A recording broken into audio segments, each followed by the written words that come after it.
മലബാറിനെ ബാധിക്കുന്ന മലബാർ മണ്ഡലങ്ങളിൽ വളരെ വളരെ പ്രാധാന്യം അർഹിക്കുന്ന ഒരു മൂവ്മെന്റ് ഇപ്പോൾ സംഭവിക്കുന്നത് സമസ്ത കേരള ജമിയത്തുൽ ഉലമയിലെ ഒരു വിഭാഗം UDF-നെതിരായി രംഗത്ത് വരുന്നതാണ്. ഉമർ ഫൈസി മുക്കം കാര്യങ്ങൾ തുറന്നു പറഞ്ഞതോടുകൂടി വളരെ ശക്തമായ ചില അടിയൊഴുക്കുകളുടെ സാധ്യത മലബാറിലെ 5 മണ്ഡലങ്ങളിലെങ്കിലും കാണുന്നു. ലീഗിന് മുമ്പിൽ ചില ചോദ്യങ്ങൾ സമസ്ത മുന്നോട്ട് വെക്കുന്നത് ഈ തെരഞ്ഞെടുപ്പിൽ എങ്ങനെ ബാധിക്കുമെന്ന് നമുക്ക് ചർച്ച ചെയ്യേണ്ടതുണ്ട്. കഴിഞ്ഞ കുറേ നാളുകളായി ഉണ്ടായിട്ടുള്ള ഒരു ഫിനോമിനനാണ്. അതിൽ തന്നെ KS ഹംസ സമസ്തയുടെ നോമിനി ആണ് എന്ന ഒരു ആക്ഷേപം പോലും നിലനിൽക്കുകയാണ്. ഇന്നലെ മുഹമ്മദ് ഷഹീദ് ചോദിക്കുന്നുണ്ടായിരുന്നു ഉമർ ഫൈസിയോട്, സമസ്തയുടെ സ്ഥാനാർത്ഥിയാണോ അത്തരത്തിൽ പ്രചരണം. അപ്പോൾ അദ്ദേഹം പറയുന്നുണ്ട് ഞങ്ങളുടെ സ്ഥാനാർത്ഥിയല്ല, പക്ഷേ അദ്ദേഹം ഉന്നയിക്കുന്ന ചില വിഷയങ്ങളുണ്ട്, പാണക്കാട് തങ്ങളുടെ മരണം അടക്കമുള്ള കാര്യങ്ങളുടെ വിഷയം അത് ഗൗരവതരമാണ്. സ്ഥാനാർത്ഥി ഞങ്ങളുടേതല്ല എന്ന് പറയുമ്പോഴും അദ്ദേഹം ഉന്നയിക്കുന്ന വിഷയങ്ങളെ പ്രൊജക്ട് ചെയ്തായിരുന്നു ആ സംസാരം. സമസ്തയുടെ പിന്തുണ എപ്പോഴും ലീഗിന് എന്നുള്ളത് അതിനകത്ത് പിന്നെ ഒരു ചോദ്യമില്ലാത്ത ഒരു കാലമായിരുന്നു. പക്ഷെ അതിൽ നിന്ന് മാറി സമസ്ത ഇതിൽ നിന്ന് ലീഗിനോട് രാഷ്ട്രീയമായിട്ടോ മറ്റു പല കാരണങ്ങളാലോ യോജിക്കാത്ത ഒരു രീതിയിലേക്ക് മാറുകയും ഇപ്പോൾ ഈ KS ഹംസയുടെ സ്ഥാനാർത്ഥിത്വമാണ് അതിനകത്ത് ഒരു പ്രധാനപ്പെട്ട കാര്യം. അതിനകത്ത് നമ്മൾ കാണേണ്ട ഒരു പ്രധാനപ്പെട്ട കാര്യം സമസ്ത ഒന്നടങ്കമല്ല, സമസ്തയിലെ ഒരു വിഭാഗം എന്നുള്ളതാണ്. ഇപ്പൊ നാസർ ഫൈസി കൂടത്തായിയെ പോലെ ബഹാവുദ്ദീൻ നദ്വിയെ പോലെയുള്ള ആളുകൾ UDF പക്ഷത്ത് ഉറച്ചു നിൽക്കുക മാത്രമല്ല UDF-ന് വേണ്ടി ക്യാമ്പയിൻ ചെയ്യുന്നു. ഇതിനകത്ത് ഭിന്നിപ്പ് പരസ്യമായിട്ട് അതിൽ ജിഫ്രി തങ്ങൾ ഈ ഇടതുപക്ഷത്തേക്കാണ് എന്ന ഒരു പ്രതീതി ഉണ്ടാകുന്നുണ്ട്. അത് ഇതുവരെയും തുറന്നൊന്നും പറഞ്ഞിട്ടില്ല. ഉമർ ഫൈസി സംസാരിക്കുന്നത് ജിഫ്രി തങ്ങൾക്ക് വേണ്ടിയാണെന്നുള്ള വ്യാഖ്യാനമുണ്ട്. ഇന്ന് നമ്മൾ 5 മണിക്ക് സംപ്രേഷണം ചെയ്യാൻ പോകുന്ന ഇന്റർവ്യൂവിൽ MV ഗോവിന്ദ മാസ്റ്ററോട് ചോദിച്ചിരുന്നു, KS ഹംസ സമസ്തയുടെ സ്ഥാനാർത്ഥിയാണോ എന്ന് ചോദിക്കുമ്പോൾ അല്ല, ഇടതുമുന്നണിയുടെ സ്ഥാനാർത്ഥിയാണ്. പക്ഷേ ഇതുവരെ വോട്ട് ചെയ്യാതിരുന്ന പലരും അരിവാൾ ചുറ്റികയ്ക്ക് ഇത്തവണ വോട്ട് ചെയ്യും എന്ന് പറയാനുള്ള ആത്മവിശ്വാസം CPM-നുണ്ട്. ആ ആത്മവിശ്വാസം നൽകുന്നത് സമസ്തയുടെ ഘടകമാണ്. നമുക്ക് ഇപ്പോൾ ശ്രീ NP ചെക്കുട്ടിയും അതുപോലെ തന്നെ മുഹമ്മദ് അലി കിനാലൂരുമുണ്ട്. CK വിജയൻ ഈ വിവരങ്ങൾ അവലോകനം ചെയ്യാനുമുണ്ട്. ആദ്യം ശ്രീ മുഹമ്മദ് അലി കിനാലൂർ, ഇപ്പോൾ നിങ്ങളെ സംബന്ധിച്ച്, അതായത് AP വിഭാഗത്തെ സംബന്ധിച്ച് പരമ്പരാഗതമായി പല തെരഞ്ഞെടുപ്പുകളിൽ ഇടതുമുന്നണിക്ക് വോട്ട് ചെയ്ത് വന്നിട്ടുണ്ട്. എന്നാൽ മറുവിഭാഗം പൊതുവെ ലീഗിൻ്റെ ഒരു എൻ ബ്ലോക്കായി വോട്ട് ചെയ്യുന്ന വിഭാഗമായിട്ടാണ് കരുതപ്പെട്ടിരുന്നത്. ഈ പറഞ്ഞ ഉൾപ്പിരിവുകൾ ഇലക്ഷൻ റിസൾട്ടിനെ ബാധിക്കുമെന്ന് താങ്കൾ വിചാരിക്കുന്നുണ്ടോ? കാരണം എന്താ വെച്ച് കഴിഞ്ഞാൽ ഇത്തവണ ഞാൻ പല ആളുകളോടും സംസാരിക്കുമ്പോൾ മുസ്ലിം വോട്ട് അങ്ങനെ എൻ ബ്ലോക്കായിട്ട് ഏതെങ്കിലും ഒരു മുന്നണിക്ക് പോകാനുള്ള സാഹചര്യം ഇല്ല. ആളുകൾ അവരുടെ പല പ്രിഫറൻസുകളുടെ അടിസ്ഥാനത്തിലായിരിക്കും വോട്ട് ചെയ്യുക എന്ന ഒരു മറുപടിയാണ് കിട്ടുന്നത്. അപ്പോൾ സമസ്തയിൽ, അതായത് നിങ്ങളുടെ മറുവിഭാഗത്ത് നിൽക്കുന്ന സമസ്തയിൽ ഉണ്ടാവുന്ന ഉൾപ്പിരിവുകൾ ഏതെങ്കിലും തരത്തിൽ ഇലക്ഷനിൽ പ്രതിഫലിക്കുന്നതായി താങ്കൾക്ക് തോന്നുന്നുണ്ടോ? ഞാൻ ആ ചോദ്യത്തിന് ഉത്തരം പറയുന്നതിന് മുമ്പ് പ്രേക്ഷകർക്ക് വേണ്ടി ഇതിൻ്റെ അല്പം ചരിത്രം പറയണമെന്ന് ആഗ്രഹിക്കുകയാണ്.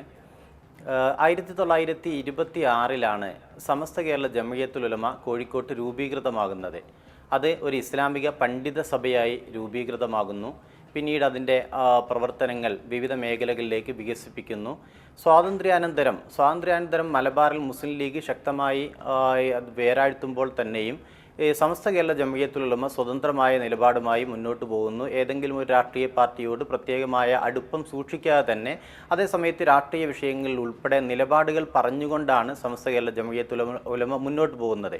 പക്ഷേ ആ കാലത്തൊക്കെ ശ്രദ്ധിച്ചാൽ മനസ്സിലാക്കാൻ കഴിയുന്ന കാര്യം, സമസ്തയുടെ നേതൃനിരയിലുണ്ടായിരുന്ന പലരുടെയും രാഷ്ട്രീയമായ അനുഭാവം കോൺഗ്രസിനോടായിരുന്നു. ഈ ഖിലാഫത്ത് മൂവ്മെൻറ്റിനോട് കോൺഗ്രസ് സ്വീകരിച്ച നിലപാടുകൾ അത് വലിയ തോതിലൊക്കെ പ്രതിഷേധമായിട്ട് മലബാറിൽ മുസ്ലിം ലീഗ് ഉയർത്തിക്കൊണ്ടുവരുന്ന കാലത്ത് പോലും ഈ സമസ്ത കേരള ജമിയത്തുൽ ഉലമയുടെ പണ്ഡിതന്മാരിൽ പലരുടെയും അനുഭാവം കോൺഗ്രസിന് അനുകൂലമായിരുന്നു. പക്ഷേ ആ കാലത്തൊന്നും മുസ്ലിം ലീഗിനെ സംബന്ധിച്ചിടത്തോളം അതൊരു പ്രശ്നമായിട്ട് തോന്നുന്നില്ല. പക്ഷേ 1980-കളാകുമ്പോഴേക്ക് മുസ്ലിം ലീഗിനകത്ത് ഈ സമസ്തയെ വരുതിയിൽ കൊണ്ടുവരണം എന്ന രീതിയിലുള്ള ചർച്ചകൾ നടക്കുകയും മുസ്ലിം ലീഗ് പലതരത്തിലുള്ള ഇടപെടലുകൾക്ക് അവസരം കാത്തു നിൽക്കുകയും ചെയ്യുന്നുണ്ട്. പക്ഷേ അതിന് അനുകൂലമായൊരു പരിതസ്ഥിതി 1985 വരെ ഉണ്ടാകുന്നില്ല എന്നതാണ് യാഥാർത്ഥ്യം. മുസ്ലിം ലീഗിനെ സംബന്ധിച്ചിടത്തോളം ഈ കേരളത്തിലെ മുസ്ലിം മഹാഭൂരിപക്ഷം വരുന്ന സുന്നികളെ പ്രതിനിധീകരിക്കുന്ന സമസ്ത കേരള ജമിയത്തുൽ ഉലമയെ കൂടെ നിർത്തുകയാണെങ്കിൽ എക്കാലത്തെയും മികച്ച രാഷ്ട്രീയ വോട്ട് ബാങ്കാക്കി മാറ്റാൻ കഴിയും എന്നവർ ആഗ്രഹിക്കുന്നുണ്ട്. പക്ഷേ അതിന് അനുകൂലമായൊരു പരിതസ്ഥിതി രൂപപ്പെട്ടു വരുന്നില്ല. എന്ന് മാത്രമല്ല, മുസ്ലിം ലീഗുമായി യോജിച്ചു പോകുന്നത് ശരിയാകില്ല, അല്ലെങ്കിൽ മുസ്ലിം ലീഗിൻ്റെ ഒരു ബി ടീമായിട്ട് മുന്നോട്ട് പോകുന്നത് ശരിയാകില്ല എന്ന് അക്കാലത്ത് സമസ്ത കേരള ജമിയത്തുൽ ഉലമയിലുണ്ടായിരുന്ന ബഹുമാന്യരായ കാന്തപുരം ഉസ്താദ് ഉൾപ്പെടെയുള്ള ആളുകൾ നിലപാട് സ്വീകരിക്കുന്നുണ്ട്. ആ കാലത്ത് മുസ്ലിം ലീഗ് വളരെ ശത്രുതാപരമായി തന്നെ തിരിച്ചും നിലപാട് സ്വീകരിക്കുന്നു. 1989 ജനുവരിയിൽ എറണാകുളത്ത് SYS-ൻ്റെ ബഹുമാന്യരായ കാന്തപുരം ഉസ്താദിൻ്റെ നേതൃത്വത്തിൽ SYS-ൻ്റെ 35-ാം വാർഷിക സമ്മേളനം നടക്കുന്ന സമയത്ത് ആ സമ്മേളനത്തിൽ മുസ്ലിങ്ങൾ ആരും പങ്കെടുക്കരുത് എന്ന് അന്ന് മുസ്ലിം ലീഗിൻ്റെ സംസ്ഥാന അധ്യക്ഷനായിരുന്ന ബഹുമാന്യരായ പാണക്കാട് മുഹമ്മദ് അലി ശിഹാബ് തങ്ങൾ പ്രസ്താവന ഇറക്കുന്നു. അതേ പ്രസ്താവന അന്ന് മുസ്ലിം ലീഗിനെ പ്രതിനിധീകരിച്ചുകൊണ്ട് ബി വി അബ്ദുള്ള കോയയും ഇറക്കുന്നുണ്ട്. പക്ഷേ ആ പ്രസ്താവനകളെയൊക്കെ തള്ളി മാറ്റിയിട്ട് മുസ്ലിം ജനസാമാന്യം എറണാകുളത്തേക്ക് ഒഴുകുകയും വലിയ സമ്മേളനമായി അത് മാറുകയും ചെയ്തു. അതോടുകൂടി മുസ്ലിം ലീഗിന് ഒരു കാര്യം മനസ്സിലാവുന്നു, സമസ്തയെ വരുതിയിൽ നിർത്താതെ സമസ്തയെ തങ്ങളുടെ കീഴിലേക്ക് കൊണ്ടുവരാതെ മുന്നോട്ട് പോവുക അസാധ്യമാണ്. കാരണം മുസ്ലിം ലീഗിൻ്റെ താല്പര്യങ്ങൾക്ക് വിരുദ്ധമായ ഒരു നിലപാടിലേക്ക് പോവുകയാണ്. മുസ്ലിം ലീഗിൻ്റെ സംസ്ഥാന അധ്യക്ഷൻ നടത്തിയ ഒരു പ്രസ്താവനയെ പോലും തൃണവൽഗണിച്ചുകൊണ്ട് മുന്നോട്ട് പോകുന്ന സ്ഥിതിവിശേഷം ഉണ്ടാകുന്നു. സ്വാഭാവികമായി മുസ്ലിം ലീഗിന് അതിൻ്റെ അസ്വസ്ഥതയുണ്ടാകുന്നു. അവർ സമസ്തയെ വരുതിയിൽ നിർത്താനുള്ള ശ്രമങ്ങൾ നടത്തുകയും ചെയ്യുന്നു. അതിൻ്റെ ഭാഗമായിട്ടാണ് ബഹുമാന്യരായ കാന്തപുരം ഉസ്താദിനെയൊക്കെ ലാക്കാക്കിയിട്ടുള്ള പല വിധത്തിലുള്ള പ്രചാരണങ്ങൾ നടത്തുന്നത്. അത് ഒരിക്കലും മുസ്ലിം ലീഗിനോട് ഉള്ള ശത്രുതാപരമായ നിലപാടല്ല സമസ്തയുള്ള ജംഇയ്യത്തുൽ ഉലമ സ്വീകരിച്ചത്. പക്ഷേ മുസ്ലിം ലീഗിൻ്റെ ഒരു പോഷക സംഘടനയോ ബി ടീമായോ മാറുക എന്ന് പറയുന്നത് ആത്മഹത്യാപരമായിരിക്കും എന്ന കാര്യത്തിൽ സംശയം ഉണ്ടായിരുന്നില്ല. കാരണം രണ്ട് കാരണങ്ങൾ ചൂണ്ടിക്കാണിക്കാൻ കഴിയും. ഒന്നാമത്തേത്, സമസ്തയുള്ള ജംഇയ്യത്തുൽ ഉലമയുടെ രാഷ്ട്രീയ നിലപാട് അതിൻ്റെ തുടക്കകാലം മുതൽ തന്നെ വളരെ വ്യക്തമാണ്. ഇതൊക്കെ പഴയ കാര്യങ്ങൾ, അതിനുശേഷം ധാരാളം വെള്ളം ചാലിയാറിലൂടെ ഒഴുകിപ്പോയി. ഇപ്പൊ പ്രസന്റ് സെനാരിയോയിൽ എനിക്ക് അറിയേണ്ടത് തീർച്ചയായും മലബാറിൽ ഒരു രാഷ്ട്രീയ ചലനം ഉണ്ടാകുമോ എന്നുള്ളതാണ്. ഒഴുകിപ്പോയതിന്റെ ഒരു പശ്ചാത്തലം ഞാൻ പറയാം. തീർച്ചയായും അതിനുശേഷം 1989 സമസ്തയുള്ള ജംഇയ്യത്തുൽ ഉലമയിൽ നിന്ന് കാന്തപുരം ഉസ്താദിന്റെ നേതൃത്വത്തിൽ ഒരു വിഭാഗം ഇറങ്ങിപ്പോവുകയും കമ്മിറ്റി സംഘടിപ്പിക്കുകയും ചെയ്തു.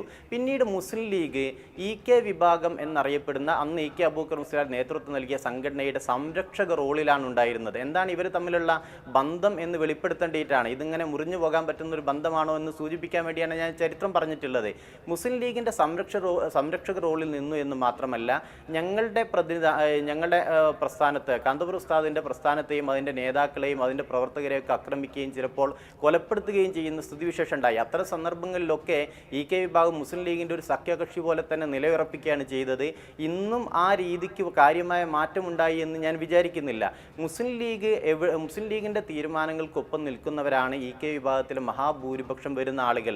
ഇത് സാദിഖ് അലി ശിഹാബ് തങ്ങളുടെ പ്രസിഡന്റ് പദവിയിലേക്ക് അദ്ദേഹം വന്നതിന് ശേഷമുള്ള പ്രശ്നമാണ് എന്നും വിചാരിക്കുന്നില്ല. നേരത്തെ തന്നെ ഈ പ്രശ്നം നിലനിൽക്കുന്നുണ്ട്. ഹൈദർ അലി ശിഹാബ് തങ്ങളുടെ കാലത്ത് ഈ പ്രശ്നം നിലനിൽക്കുന്നുണ്ട്. 2014 മുജാഹിദ് നേതാവായ AP അബ്ദുൽ ഖാദർ മൗലവി മരണപ്പെടുന്നത്.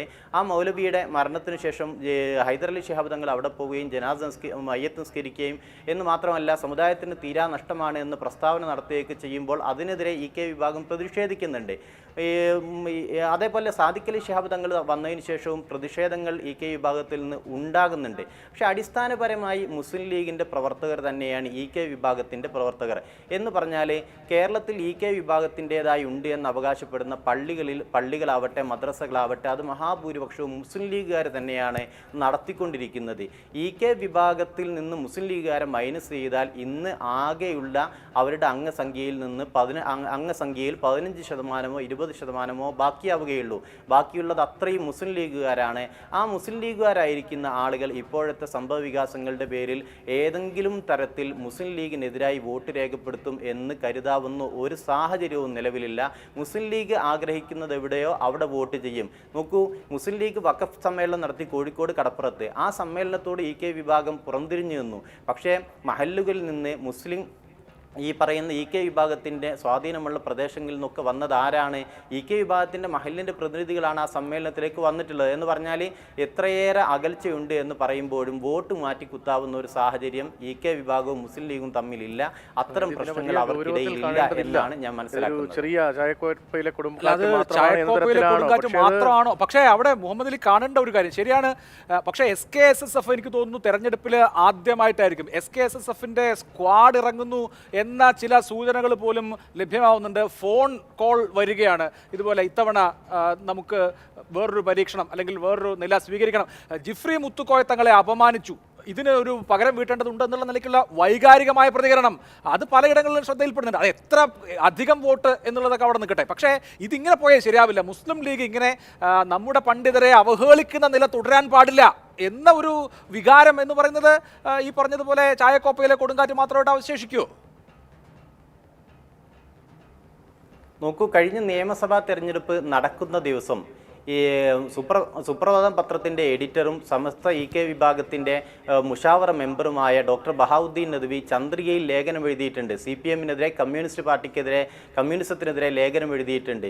ഇന്നും ആ നിലപാടിൽ തന്നെയാണ് ബഹാവുദ്ദീൻ മുഹമ്മദ് നദ്വി ഉൾപ്പെടെയുള്ള നാസർ ഫൈസി കൂടത്തായി, അബ്ദുൽ സമദ് പൂക്കോട്ടൂർ ഉൾപ്പെടെയുള്ള വലിയൊരു വിഭാഗം ഇപ്പോഴും ആ പ്രചാരണങ്ങൾ നടത്തിക്കൊണ്ടിരിക്കുന്നു. മുസ്ലിം ലീഗിൻ്റെ വേദിയിൽ അവർ പ്രസംഗിച്ചുകൊണ്ടിരിക്കുന്നു. അവർക്ക് സ്വതന്ത്രമായ രാഷ്ട്രീയ നിലപാടുണ്ട് എന്നാണ് പറയുന്നത്.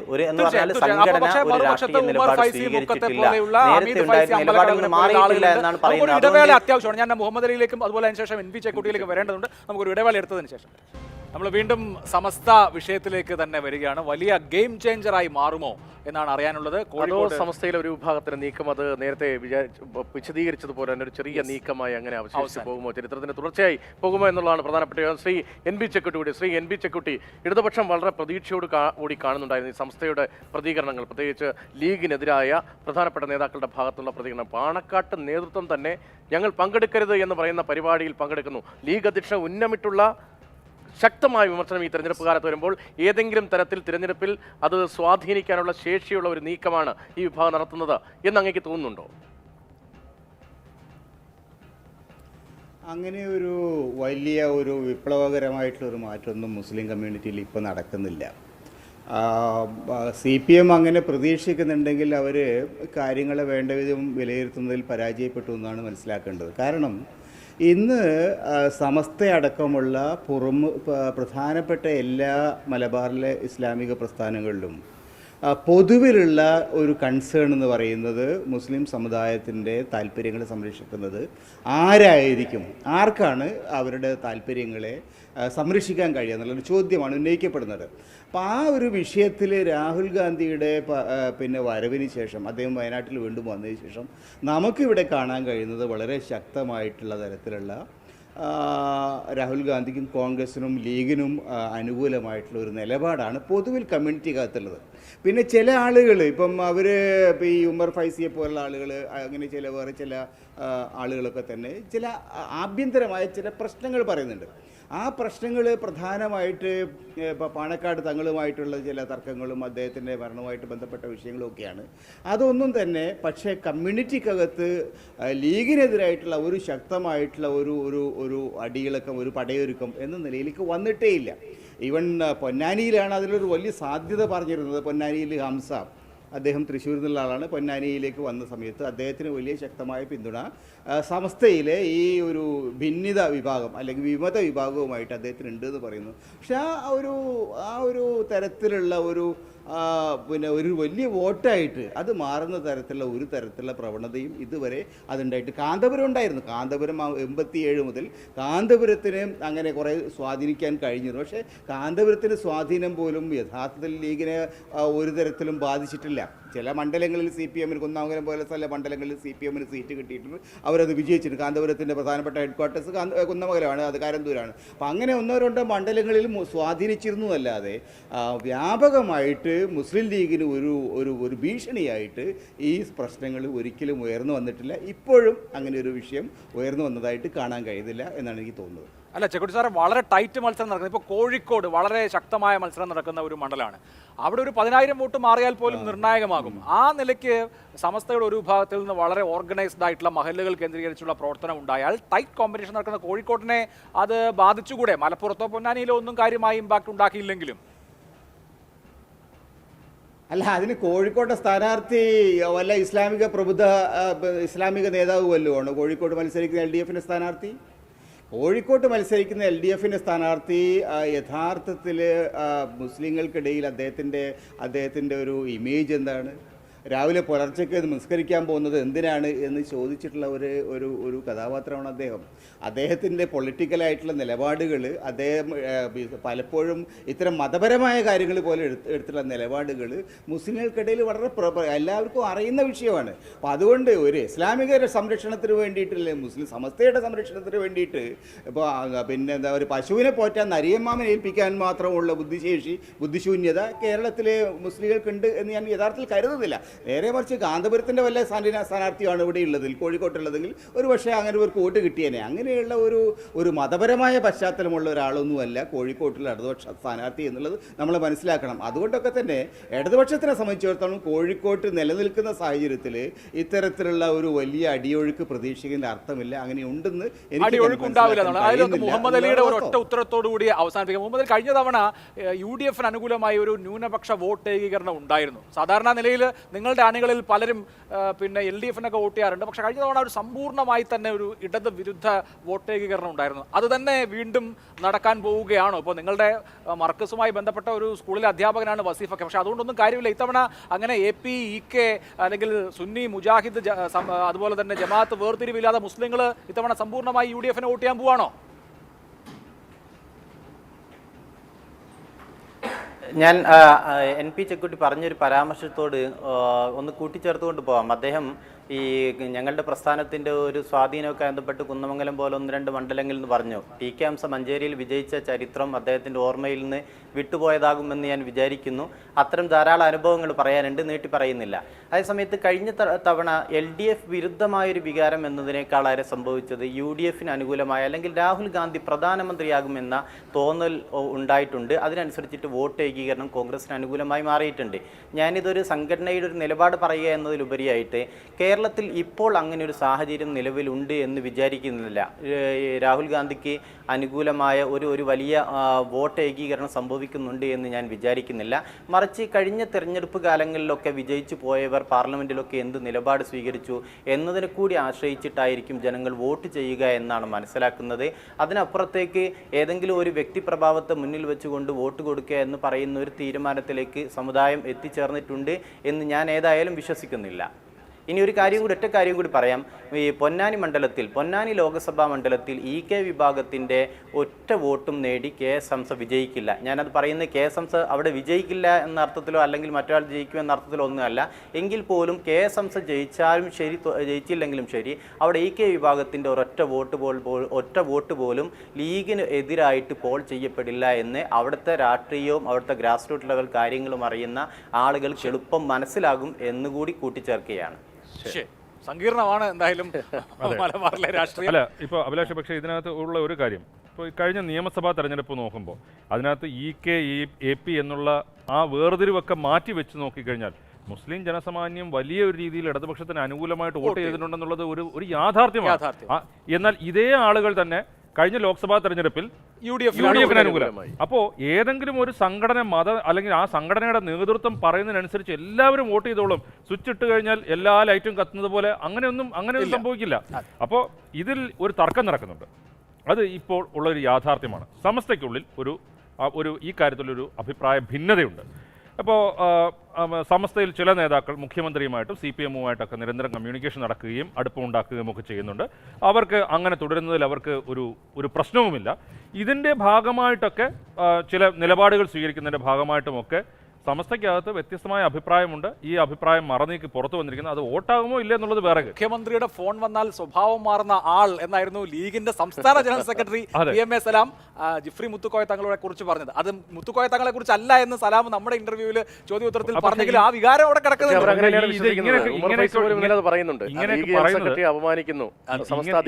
ഇങ്ങനെയൊക്കെ പറയുന്നത് ഒരുപക്ഷെ അവരുടെ ഇടയിൽ കൂടുതൽ അല്ലെങ്കിൽ വികാരം വ്രണപ്പെടുന്നതിനും അല്ലെങ്കിൽ മുത്തുക്കോയ തങ്ങളെ കുറിച്ച് അങ്ങനെ പറയാമോ എന്നുള്ള പ്രശ്നം സമസ്ത നേതാക്കൾക്കിടയിൽ, അണികൾക്കിടയിൽ ഉണ്ടാകും. അതൊക്കെ ഉണ്ടാകും. പക്ഷേ ഈ സംഘടനകൾ പറയുന്നതിനനുസരിച്ച് മാത്രം നമ്മുടെ മുമ്പിൽ കഴിഞ്ഞ നിയമസഭാ തെരഞ്ഞെടുപ്പുണ്ട്, കഴിഞ്ഞ ലോക്സഭാ തെരഞ്ഞെടുപ്പുണ്ട്. അതെ, എങ്ങോട്ട് വേണമെങ്കിലും തിരിയാം. അത് പല സാഹചര്യങ്ങളെ അടിസ്ഥാനപ്പെടുത്തിയിരിക്കും. നമുക്കൊരു ഇടവേള വേണം. ഇടവേളയ്ക്ക് ശേഷം